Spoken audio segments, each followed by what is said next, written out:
हैं हमारे खास कार्यक्रम हरियाणा डायरी में। मैं हूं आपके साथ साधना बत्रा। इस कार्यक्रम का एक ही उद्देश्य है कि आप तक हरियाणा के हर उस विकास की जानकारी पहुंचाई जाए जो मुख्यमंत्री नायब सिंह सैनी के नेतृत्व में लगातार किया जा रहा है। तो बने रहिए हमारे साथ और देखते रहिए हमारा खास कार्यक्रम हरियाणा डायरी।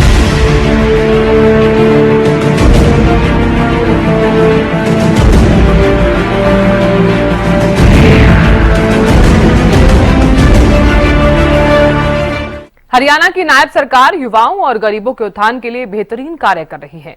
जहां गरीबों के उत्थान के लिए सरकार ने कई योजनाएं चलाई जाई हैं और वहीं युवाओं को आत्मनिर्भर बनाने की दिशा में कई कदम उठाए गए हैं। युवाओं को बिना पर्ची खर्ची नौकरी दी जा रही है, तो वहीं बेहतर शिक्षा के साथ साथ युवाओं को कौशल प्रशिक्षण प्रदान करके उन्हें आगे बढ़ा रही है। साथ ही स्वरोजगार स्थापित करने के लिए युवाओं को सहायता दी जा रही है ताकि हरियाणा के युवा नौकरी वाले नहीं बल्कि नौकरी देने वाले बने।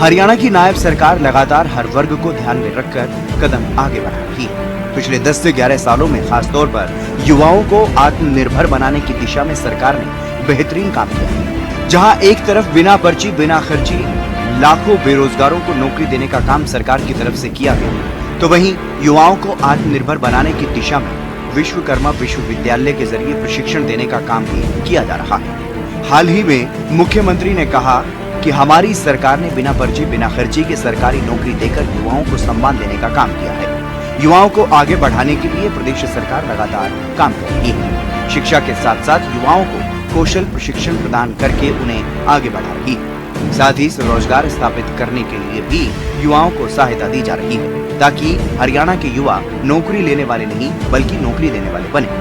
मुख्यमंत्री नायब सैनी ने कहा कि शिक्षा, कौशल विकास, रोजगार, स्वरोजगार या विदेशों में रोजगार के अवसर मुहैया कराने के लिए प्रदेश सरकार हर कदम पर युवाओं के साथ खड़ी है। सीएम नायब सैनी ने राज्य में हर साल 50 लाख युवाओं को रोजगार उपलब्ध करवाने की बात कही। उन्होंने बताया कि सरकार प्रदेश में रोजगार के लिए लगातार प्रयास कर रही है। सरकार प्रदेश भर में इन्वेस्टर्स के माध्यम से युवाओं के लिए रोजगार के अवसर पैदा करेगी। सीएम सैनी ने यह कहा कि 2014 के बाद हमने हरियाणा को क्षेत्रवाद और भाई भतीजावाद की बीमारियों से मुक्त किया, युवाओं और गरीबों के उत्थान के लिए काम किया। हमारी सरकार ने 2014 से हरियाणा प्रदेश को नॉन स्टॉप आगे बढ़ाने का काम किया है।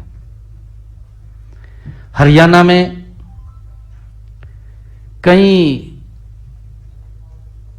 बीमारी ही कहूं, कई बीमारियों से हरियाणा ग्रसित था। जैसे परिवारवाद की बीमारी थी, क्षेत्रवाद की थी, भेदभाव होता था।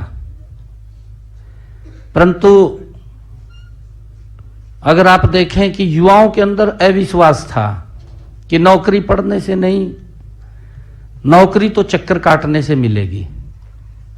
किसी विधायक, मंत्री, मुख्यमंत्री के दरबार में हाजिरी लगेगी तब जाकर के माँ बाप इंतजाम करता था, मोटा इंतजाम भी करता था, तब जाकर के कहीं उसको ये विश्वास होता था कि नौकरी लगेगी। परंतु गरीब व्यक्ति को तो अगर वो कहीं जमीन जमून बेच करके या गहने बेच करके इंतजाम करता था तो तब भी उसको नौकरी नहीं लगती थी।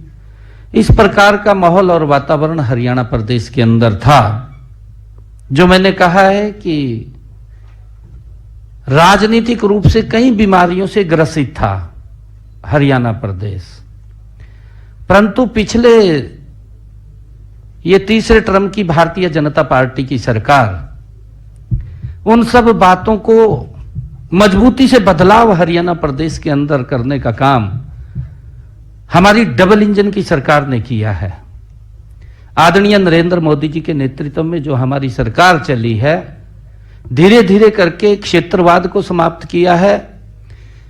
सबका साथ सबका विकास, जो आदरणीय प्रधानमंत्री जी का एक वाक्य है कि अगर हम कालका के विकास की ओर ध्यान दें तो नारनौल भी अगर हम राजस्थान के दूसरे बॉर्डर के ऊपर ध्यान करते हैं तो वहां पर भी समान रूप से विकास हरियाणा प्रदेश का वो दिखाई देता है, बिना भेदभाव के काम हुआ है। युवाओं के अंदर एक विश्वास जगा है। युवाओं के साथ साथ हमारी सरकार ने गरीब व्यक्ति के जीवन को बदलने का काम भी इस लगातार जो हमारी ये तीसरे टर्म की सरकार है उसने किया है। हरियाणा सरकार औद्योगिक विकास को लेकर एक महत्वपूर्ण कदम उठा रही है। इससे युवाओं के लिए रोजगार के नए अवसर पैदा होंगे। 10 जिलों में इंडस्ट्रियल टाउनशिप बनाने से न केवल उद्योगों को बेहतरीन कनेक्टिविटी मिलेगी, बल्कि इससे राज्य के विभिन्न हिस्सों में विकास भी होगा।